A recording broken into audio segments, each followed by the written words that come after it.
جس کے کرنے پر کوئی ثواب ہی نہیں ملتا. اب چائے پینے پر ہم کو بہت بڑا کوئی اجر ثواب ملتا ہے, یا نسوار پہ یا سگریٹ پہ, وہ تو صحت. دیکھیں چائے زیادہ پینے سے بھی ڈاکٹر کہتے ہیں نقصان ہوتا ہے, اور سگریٹ کا تو کینسر کے لیے آپ کو پتہ ہے کتنا, نسواری چیزیں نقصان ہے. اگر ایک نقصان دہ چیز کو ہم اس کو استعمال کرتے ہیں تو ہماری عادت اس قدر بڑھ جاتی ہے, جب اس کا ٹائم آ جاتا ہے تو ہم بے چینی محسوس کرتے ہیں.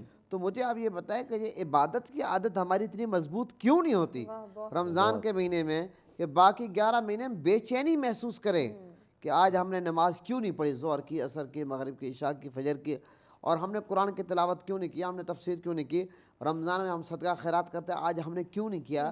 حقوق اللہ اور حقوق العباد کی پاسداری, تمام معاملات. میں یہ سمجھتا ہوں نیک نیتی کے ساتھ, ایک جذبے کے تحت, اللہ رسول کی رضا کے لیے تقوی حاصل کرنے کی غرض سے اگر ہم ایک مضبوط اپنی عادت بنا لیں رمضان میں, مضبوط عادت, میں یہ سمجھتا ہوں کہ پھر یہ عادت 11 مہینوں پر بھی الحمدللہ ہم اس کو اپنے اوپر لاگو کر سکتے ہیں. بے شک.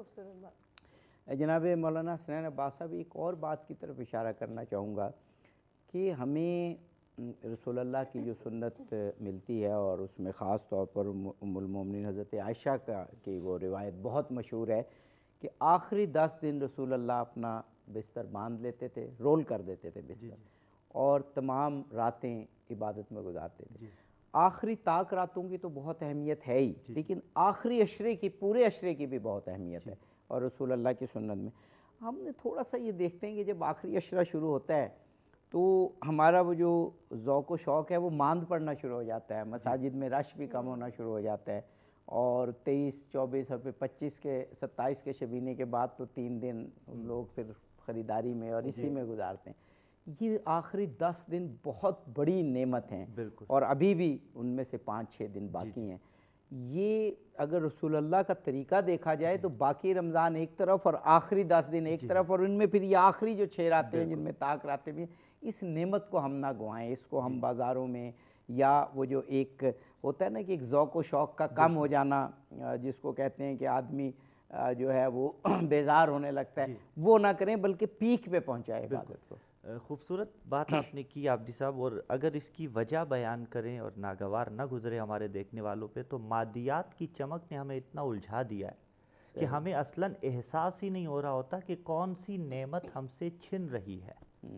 ہم ماہ مبارک رمضان جیسی عظیم نعمت جو برکت, مغفرت, رحمت کا مہینہ تھا, اس سے دور جا رہے ہوتے ہیں. نتیجتاً ہمارا دل اداس ہونا چاہیے, لیکن ایک مادی چمک ہمیں نظر آ رہی ہوتی ہے. وہ مادی چمک کیا ہے؟ وہ عید نظر آ رہی ہے. اگرچہ عید کا دن خداوند متعال نے بابرکت قرار دیا, ٹھیک ہے, اس کے لیے شاپنگ بھی کرنی ہوتی ہے, اس سے کوئی اعراض نہیں ہے اس دور میں, لیکن تمام تر مرکز و محور اس شاپنگ کو ہی نہیں قرار دینا چاہیے.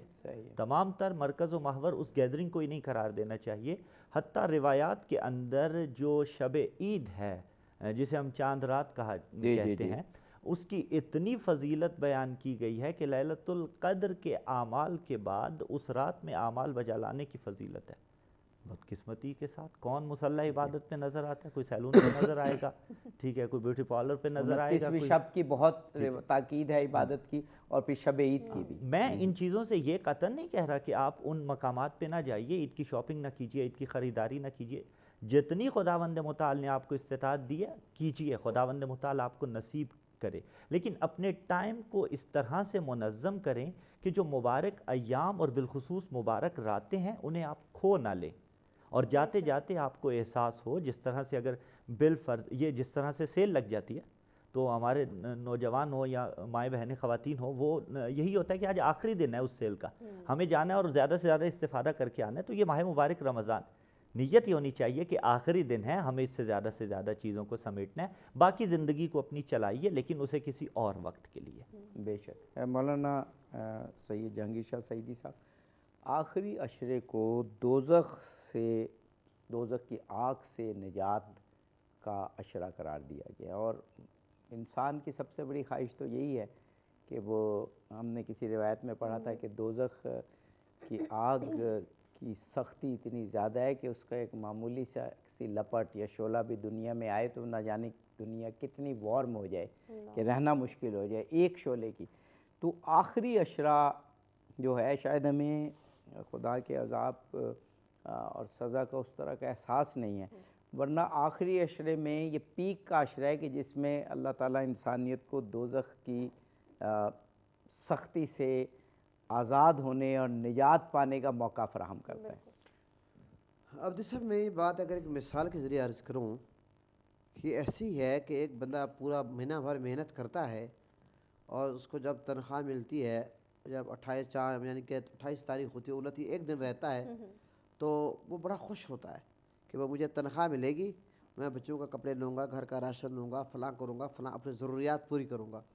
تو اب یہ جو پورے کنٹینیو کریں گے، ابھی ہمیں کہا جا رہا ہے ہم نے بریک کی جانب بڑھنا ہے۔ ناظرین ہم بریک سے واپس آتے ہیں، آغا صاحب کی بات مکمل کرتے ہیں۔ جی ویلکم بیک ناظرین، مرحبا افطار ٹرانسمیشن میں ایک مرتبہ پھر سے آپ کو کہیں گے خوش آمدید۔ عابد صاحب بریک پہ جانے سے پہلے علامہ صاحب کو ہم نے روکا تھا۔ اچھا ماہ تربیت ہے تو ہم نے مولانا حسنین عباس کو نہیں روکا تھا؟ نہیں اچھا مولانا صاحب کو، ٹھیک ہے نہیں، آپ کی یادداشت بہتر ہے۔ ماہ تربیت اور اس کو ہم نے جاری رکھنا ہے آگے بھی، اور بات ہو رہی تھی کہ روزے کے حوالے سے بھی صحت کے لیے رسول اللہ نے ضروری قرار دیا۔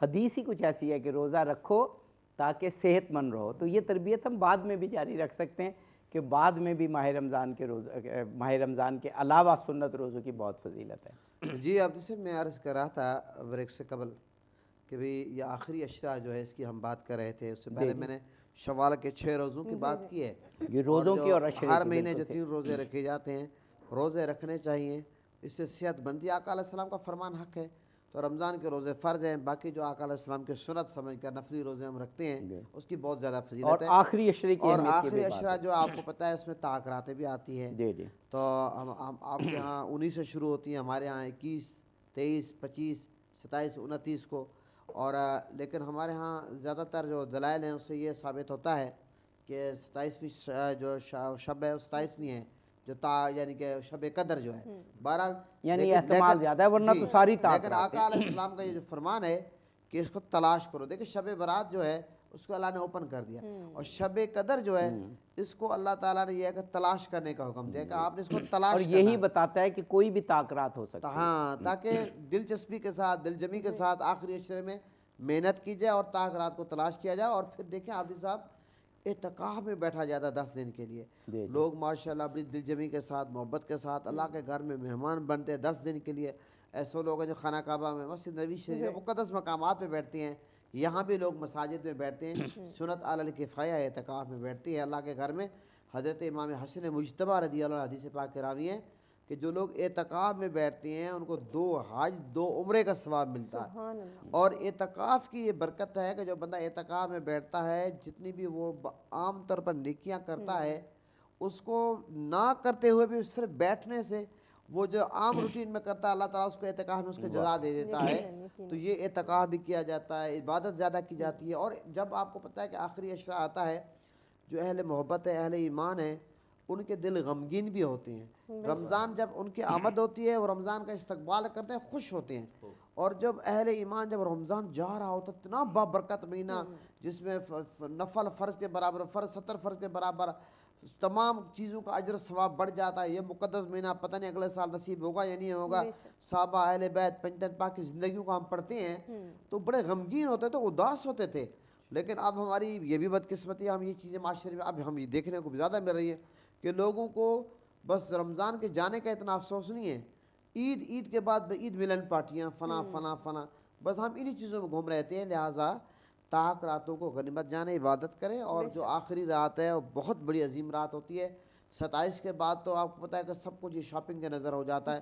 اور ویسے بھی عبد صاحب یہ افسوس کی بات یہ ہے کہ لوگ یہ سمجھتے ہیں کہ ہم رمضان کو الوداع کرنا ہے، کل جمعۃ الوداع ہے، بس نماز کو الوداع کر دو، جناب صدقہ خیرات کو، حقوق العباد کو، حقوق اللہ کو، صدقہ خیرات، بھلائی، اچھا تمام چیزوں کو ہم نے ان چیزوں کو الوداع نہیں کرنا، ہم نے باقاعدگی کے ساتھ قرآن کی تلاوت بھی کرنی ہے۔ میں اب لاسٹ میسیج دے دیتا ہوں، اور اس کے ساتھ یہ ہے کہ صدقہ خیرات اور حقوق اللہ، حقوق العباد کی پاسداری، نماز کی پابندی، اور نفلی جو روزے ہیں، صدقات، خیرات اور صدقہ خیرات، تمام چیزوں پر الحمدللہ ہم نے جو ہے یہ زور دینا ہے، اور اس سلسلے کو آگے بڑھانا ہے تاکہ جو روزے کا مقصد تقویٰ پرہیزگاری ہے ہم وہ صحیح معنی حاصل کر پائیں اور باقی 11 مہینوں پر اس کو لاگو کر پائیں۔ جی بے شک۔ یہ مولانا حسنین عباس صاحب قبلہ، میں نے تو ایسی روایات بھی پڑھی کہ اللہ تعالیٰ کی طرف سے روزانہ رات کو ندا آتی ہے کہ کوئی ہے جو مجھ سے بخشش مانگتا ہے میں بخشش دوں گا، کوئی طول عمر مانگتا ہے میں طول عمر دوں گا، کوئی رزق مانگتا ہے میں رزق دوں گا، یہ ساری رات یہ ندا آتی رہتی ہے۔ اور پھر یہ ندا بھی آتی ہے کہ اس رات میں نے ہزاروں لوگوں کو بخش دیا۔ میں نے ایسی روایات پڑھیں کہ آخری راتوں میں، اور پھر خاص طور پر آخری رات میں یہ بھی آتا ہے کہ جتنے لوگ ماہ رمضان میں بخشے گئے اتنے ہی آخری رات میں بخشے جاتے ہیں۔ تو اس کا مطلب یہ ہے کہ جو آخری چند راتیں جو اب یہ رہ گئی ہیں، ان میں طاق راتیں تو ویسے ہی شب قدر کا احتمال ہے، لیکن ان آخری راتوں کی عبادت کی بہت زیادہ اہمیت ہے کہ جو پیچھے ابھی نہیں بھی جس نے وہ گہرائی ایمان کی حاصل کی، وہ روحانی کیفیت اور تقویت اسے نہیں ہوئی، وہ ان آخری راتوں میں حاصل کر سکتا ہے۔ دیکھیے خدا کو بندے سے اتنا زیادہ پیار ہے کہ وہ تواب ہے۔ ایک مرتبہ بندہ تواب ہے، ایک مرتبہ خدا تواب ہے۔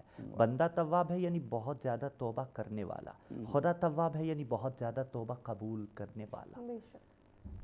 خداوند متعال چاہتا یہ ہے کہ اس کا بندہ اس حالت میں اس سے ملاقات کرے کہ وہ گناہوں سے منزہ و مبرہ ہو۔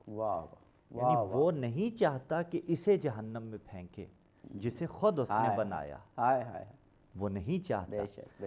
اسی لیے خداوند متعال چاہتا ہے کہ یہ توبہ کرے، میری طرف رجوع کر لے۔ اسی لیے بار بار موقع، کبھی رمضان، کبھی شب قدر، کبھی آخری طاق راتیں، کبھی اعتکاف، کبھی مخصوص ایام، موقع ہی موقع اللہ کی طرف، یعنی مواقع اس نے فراہم کیے ہوئے ہیں۔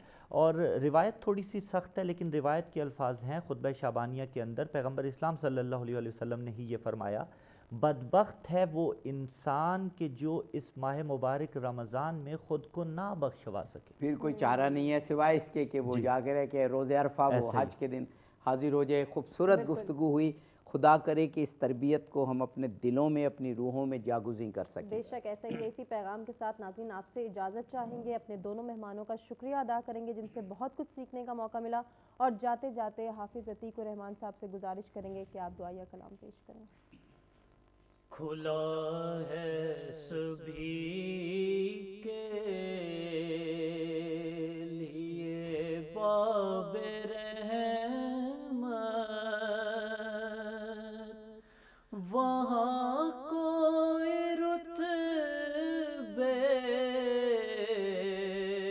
میں ادنا عالی، مرادوں سے دام نہیں کوئی خالی، قطاریں لگائے کھڑے ہیں سوالی، کھلا ہے سبھی کے لیے۔ میں پہلے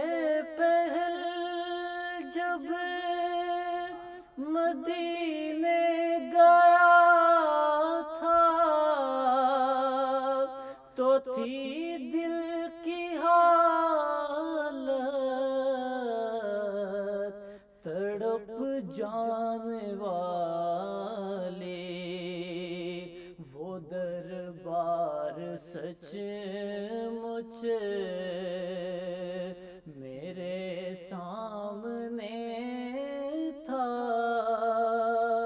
ابھی تک تصور تھا جس کا خیالی،